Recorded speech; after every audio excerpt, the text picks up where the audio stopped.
खबरों की दुनिया में हर खबर है खास, लेकिन जो खबरें बढ़ाती हैं आपका हौसला और आपका विश्वास, ऐसी तमाम खबरों को देश भर से हम समेट कर लेकर आते हैं खास आपके लिए। नमस्कार, मैं हूं शहला निगार और आप देख रहे हैं हमारा ये विशेष कार्यक्रम गुड न्यूज़ जज्बा इंडिया का। यहाँ होती हैं आम लोगों की बहुत खास कहानियाँ जो प्रेरणा देती हैं, कुछ कर गुजरने का जज्बा देती हैं। तो देर किस बात की है, चलिए शुरुआत करते हैं आज के इस विशेष प्रोग्राम की। अक्सर आपने लोगों को कहते सुना होगा कि हम करना तो बहुत कुछ चाहते हैं लेकिन हमारे पास संसाधन नहीं है, तो ऐसे में हम कैसे करेंगे प्रयास। लेकिन ऐसा नहीं है। अगर दृढ़ इच्छा शक्ति है तो तमाम संसाधनों की कमी भी राह में आड़े नहीं आती है। ऐसा ही आपको एक प्रयास दिखाने जा रहे हैं। 3 दोस्तों का ये प्रयास है। उन्होंने लोगों को, वंचित तबके के बच्चों को शिक्षा से जोड़ने की मुहिम शुरू की है। बहुत छोटे-छोटे प्रयास से ये मुहिम शुरू की और आज ये मुहिम बड़े रंग लाते हुए नज़र आ रही है। इनके पास भी संसाधन नहीं थे, लेकिन किस प्रकार संसाधन मुहैया हुए और किस प्रकार ये बच्चे आज आगे बढ़ रहे हैं, आइए देखते हैं। एक छोटी सी शुरुआत कैसे एक बड़े परिवर्तन की वाहक बन सकती है, इसका उदाहरण देखना हो तो दिल्ली के आरके पुरम की झुग्गी कॉलोनी में आइए। मेरा इंडिया मेरा अधिकार यानी मीमा एक ग्रुप है कुछ स्वयंसेवियों का, जिनकी कोशिश है एक पढ़े लिखे बेहतर समाज की स्थापना करना। अपने जुनून से प्रेरित होकर साल 2013 में 3 दोस्तों प्रेम, शशिकांत और सुदीप ने मेरा इंडिया मेरा अधिकार की स्थापना की। कारवां बढ़ता गया और धीरे धीरे इस संगठन से और भी लोग जुड़ते चले गए। दिल्ली एनसीआर की झुग्गी बस्तियों के भीतर कई ऐसे सेंटर्स चल रहे हैं। छोटे छोटे से किराए के कमरे में बिना किसी बाहरी फंडिंग या संसाधनों के ये लोग पढ़ाई के काम को अंजाम दे रहे हैं। मेरा इंडिया मेरा अधिकार ने पहले अस्थायी कक्षा की स्थापना की। बच्चों का उत्साह देखा तो फिर रेगुलर कक्षाएं शुरू कर दी। तीनों ने अथक परिश्रम से लोगों द्वारा उपयोग की गई पुस्तकों और स्कूल से संबंधित अन्य सामग्री को इकट्ठा किया। आसपास के स्कूलों और कॉलेजों से भी संपर्क किया और पुरानी किताबें और स्टेशनरी दान करने का आग्रह किया, जो बच्चों के लिए उपयोगी हो सकती हैं। धीरे धीरे लेकिन लगातार संगठन ने बच्चों को शैक्षिक सहायता, ट्यूशन, सलाह इत्यादि प्रदान करना शुरू कर दिया। आज हम आपको लेकर चलेंगे मेरा इंडिया मेरा अधिकार के एक सेंटर में, जहां बच्चों को निःशुल्क शिक्षा दी जा रही है ताकि वो शिक्षा के अधिकार से वंचित ना रह सकें, ताकि वो भी कुछ सीखें, वो भी कुछ पढ़ें और देश के विकास में अपना योगदान दें। तो हमारे साथ मौजूद हैं प्रेम प्रसाद जी, जो कि संस्थापक हैं मीमा के। तो आप खुद ही बताइए कि किस प्रकार आपके मन में ये विचार आए और आपने इसकी शुरुआत की। तो ये करीबन 12 साल पहले जब मैं और कुछ मेरे दोस्तों ने ये सोचा था कि हमारी पढ़ाई तो चल रही थी, हमने सोचा कि क्या दूसरे बच्चे भी उस प्रकार पढ़ने में सक्षम हो पा रहे हैं, क्योंकि हम शुरू में जितने 70-80 बच्चों ने अगर प्राइमरी एजुकेशन लेनी स्टार्ट करी थी, उसके बाद ग्रेजुएशन होने तक वहाँ पे 2-3 बच्चे ही रह गए थे। तो हमारा मिशन ये था कि बेसिकली स्लम के बच्चे ड्रॉप आउट ना करें, अपनी पढ़ाई पूरी करें, प्लेसमेंट लें और अपनी लाइफ को आगे बढ़ाएं। हमने ये सोच वहीं से स्टार्ट करी थी कि यार बहुत बड़े लेवल पे नहीं करेंगे, लेकिन अपनी कम्युनिटी के लिए करेंगे। अगर मेरे आसपास कोई बच्चा है तो उसे बेसिक नीड्स की वजह से अपनी पढ़ाई ना छोड़नी पड़े। हमारी कोशिश ये रही थी कि बच्चों को भी बेसिक एजुकेशन दिया जाए डिजिटल, ताकि उन्हें बेसिक कंप्यूटर ऑपरेट करना आ पाए।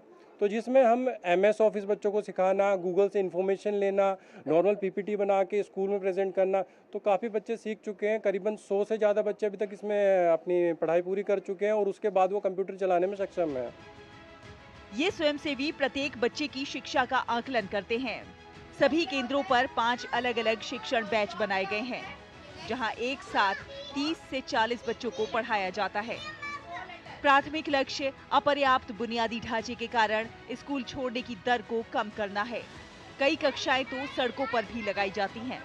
यहाँ हर शनिवार को विभिन्न आकर्षक गतिविधियों का आयोजन भी होता है। ये समग्र दृष्टिकोण बच्चों को भविष्य की चुनौतियों के लिए तैयार भी करता है। यहाँ पे मैं भी कुछ स्टूडेंट थी, फिर मैं वॉलेंटियर बनी। मैं जब 12th पास आउट किया, फिर उसके बाद वॉलेंटियर बनी, फिर अब मेंबर हूँ और टीचर भी हूँ इधर। मैं चाहती हूँ कि मेरे जैसे बच्चे भी अब खुद ही अपना इनिशिएटिव लेकर टीचर, पहले बच्चे फिर टीचर, फिर खुद ही इनिशिएटिव लेकर और इनकी जैसे नेक्स्ट जनरेशन को आगे करते हैं। तो इसलिए मैं एक मोटिवेट की तरह इनको अभी टीचिंग कर रही हूँ और उनको बताती भी रहती हूँ कि मैं भी आप लोगों की तरह थी और ऐसे ग्रोन अप हुई हूँ ऐसे। मैं यहाँ पे पहले स्टूडेंट थी और मैं यहाँ पे पढ़ती थी और अभी फिर फ़िलहाल में मैं भी यहाँ पे वॉलंटियर बन गई हूँ और मैं टीचिंग भी करती हूँ और सोशल मीडिया हैंडल भी करती हूँ और कभी कभार मतलब पोस्टर मेकिंग वगैरह होता है तो फिर वो सब भी बना लेती हूँ।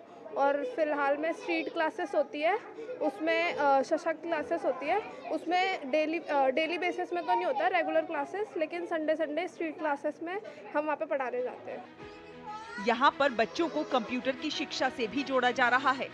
आज की दुनिया में डिजिटल साक्षरता के महत्व को पहचानते हुए कंप्यूटर तक पहुँच प्रदान करके प्रौद्योगिकी की समझ को विकसित किया जा रहा है।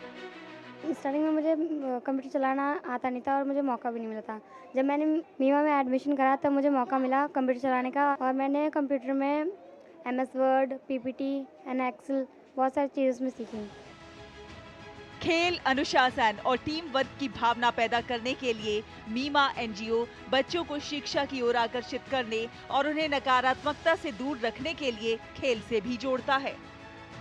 मेरे को मीमा के थ्रू मुझे स्कूल में एडमिशन दिलाएगा, फिर मैं धीरे धीरे करके फिर मेरे को फुटबॉल कोचिंग वगैरह यहाँ पे बहुत सारी चीज़ें होती हैं, उसमें गया। अभी मैं 9th क्लास में हूँ, मैं मीमा के थ्रू प्रमोट हुआ हूँ और मुझे फुटबॉल खेलना पसंद है। मैं बड़े होकर टीचर बनना चाहता हूँ। अब मैं मीमा में 4 साल से पढ़ता हूँ, जिसमें हमारे अलग अलग बैचेस हैं और यूथ लीडर में हमारा होता है कि कुछ बच्चों को चुना जाता है और उनको लीडरशिप क्वालिटी सिखाई जाती है। और मीमा में सैटरडे को एक्टिविटीज़ होती है जिसमें मेरे को बहुत अच्छा लगता है। मैं भी ऐसी मीमा में वॉलंटियर और टीचर बनना चाहता हूँ आगे बढ़ के। एक छोटी सी पहल की ये शुरुआत परिवर्तन की एक शक्तिशाली शक्ति में बदल गई है, जो अनगिनत बच्चों और परिवारों के जीवन में सकारात्मक परिवर्तन ला रही है। ये कहानी बताती है कि सब कुछ आपकी मुट्ठी में है। बेहतर करने के लिए प्रयास जरूरी है। गुड न्यूज जज्बा इंडिया के लिए दिल्ली से शहला निगार की रिपोर्ट, डीडी न्यूज। कहते हैं कि कोशिशें कभी व्यर्थ नहीं जाती। छोटे छोटे सकारात्मक प्रयास बड़े परिवर्तन के वाहक बन जाते हैं। चलिए आपको खबर दिखाते हैं छत्तीसगढ़ के जशपुर जिले से, जहां पर आदिवासी महिलाएं सशक्तिकरण की नई वानगी प्रस्तुत कर रही हैं। उन्होंने एक ब्रांड तैयार कर दिया है वहां के लोकल उत्पादों का और उनकी मांग देश और विदेश में खूब हो रही है। ये उनके सशक्तिकरण की परिचायक बनी है।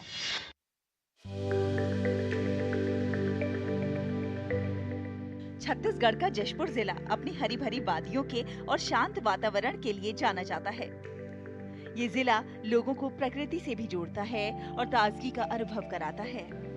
जैसे जैसे मॉनसून आता है, इसकी खूबसूरती और निखर कर सामने आ जाती है।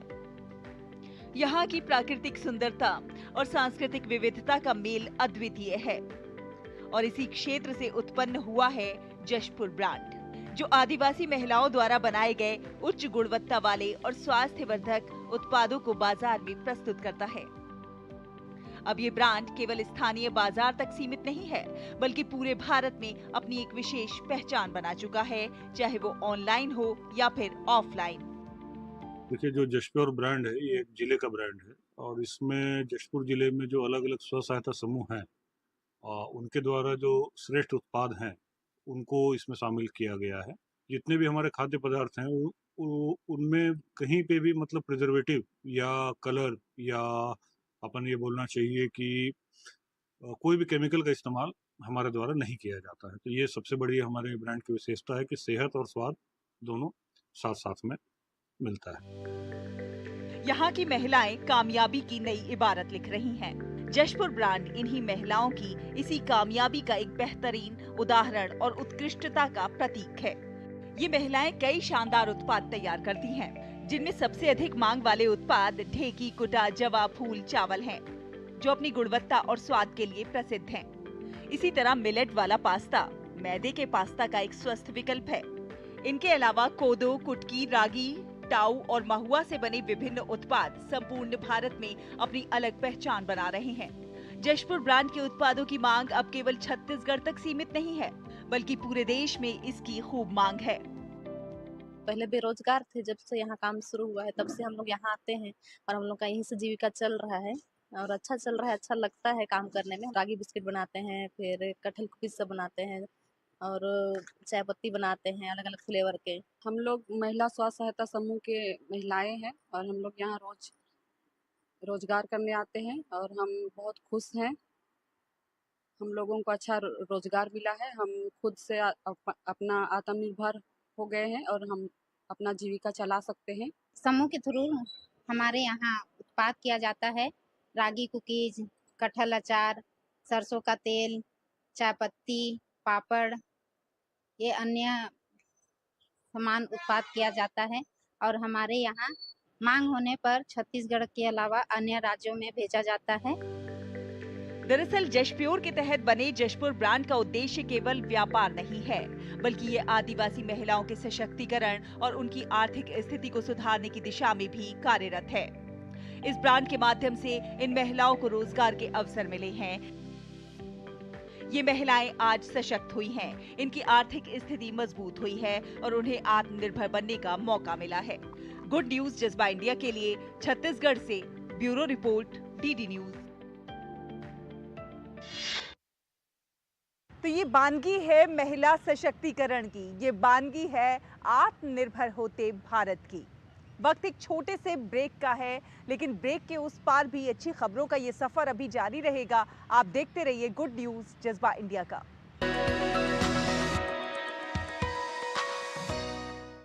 छोटा था, देखता था बाबा कितनी मेहनत से बाम्बू लाते थे, जादूगरी से क्या कलाकारी करते थे, पर कस्टमर ढूंढने के लिए उनकी कलाकारी काम नहीं आती थी। पर आज मैं उसी बैम्बू के चीजें बनाकर विदेश में बेचता हूँ। इन युवाओं ने ट्रेडिशनल प्रोडक्ट्स का बोलबाला देखा है, वोकल फॉर लोकल का दबदबा देखा है। यही युवा बनाएंगे विकसित भारत। क्या बात है, बहुत ठीक लग रहा है। 3 महीने में पैसे डबल, वाह, फास्ट और हाई रिटर्न्स भी। क्या स्कीम है? कल तो नहीं थी यहाँ, और कल होगा भी नहीं। तूने कभी 5 ओवर में डबल सेंचुरी मारी है? ऐसे स्कीम के बहकावे में आके हम धोखा खा सकते हैं। और आरबीआई कहता है अपना पैसा सुरक्षित रखो और समझदारी से निवेश करो। अगर ज्यादा रिटर्न के पीछे भागोगे तो रिस्क भी उतना ही उठाओगे, और फास्ट रिटर्न से बच के, और फास्ट बॉलिंग से भी। आरबीआई कहता है जानकार बनिए, सतर्क रहिए। मेरी पसंद, मेरी पसंद, मेरी पसंद, मेरी पसंद है। हमारी पसंद, हम सबकी पसंद। मजबूत देश का मजबूत सरिया हो गया स्टील। शादी का किचन महके जहां, गोल्डी किचन किंग मसाले हो वहां। गोल्डी लाए हैं फ्रेश लॉक टेक्नोलॉजी, जो रखे मसालों को हर समय फ्रेश।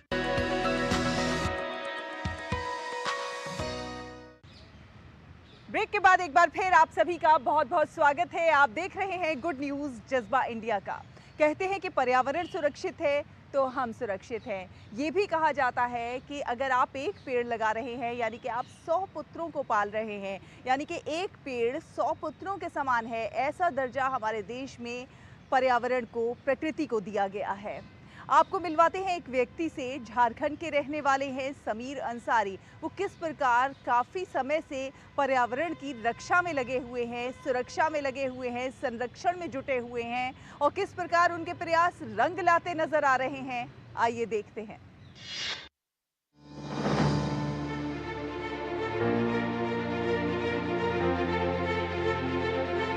पर्यावरण संरक्षण को लेकर आमतौर पर देखा जाता है कि कई एनजीओ या विभाग के द्वारा 1 दिवसीय या 2 दिवसीय जागरूकता अभियान चलाकर औपचारिकता भर की जाती है। लेकिन देवघर के समीर अंसारी पर्यावरण संरक्षण को लेकर संकल्पित दिख रहे हैं। समीर दिन रात पर्यावरण संरक्षण को लेकर अकेले ही काम कर रहे हैं। देवघर की लाइफलाइन कही जाने वाली दड़बा नदी के किनारे वन विभाग के द्वारा 15,000 पेड़ लगाए गए थे, लेकिन उसकी देखरेख करने वाला कोई नहीं था। समीर ने इन सभी 15,000 पेड़ों को गोद लेकर उनकी सुरक्षा में जुट गए।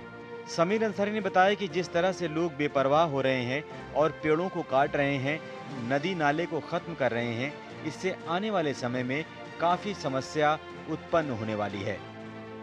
इसको देखते हुए सब कुछ छोड़कर वो दिन रात पर्यावरण संरक्षण को लेकर दड़बा नदी के किनारे एक कुल्हाड़ी और फावड़े की मदद से इन पेड़ों की रक्षा करते हैं। और कई बार ऐसा होता है कि जंगली जानवर जाकर पेड़ों को नष्ट कर देते हैं उसे भी ये बचाते हैं, क्योंकि पेड़ बचेंगे तभी हम भी बचेंगे। 15,000 पौधे लगाए जो अब पेड़ का रूप ले लिया।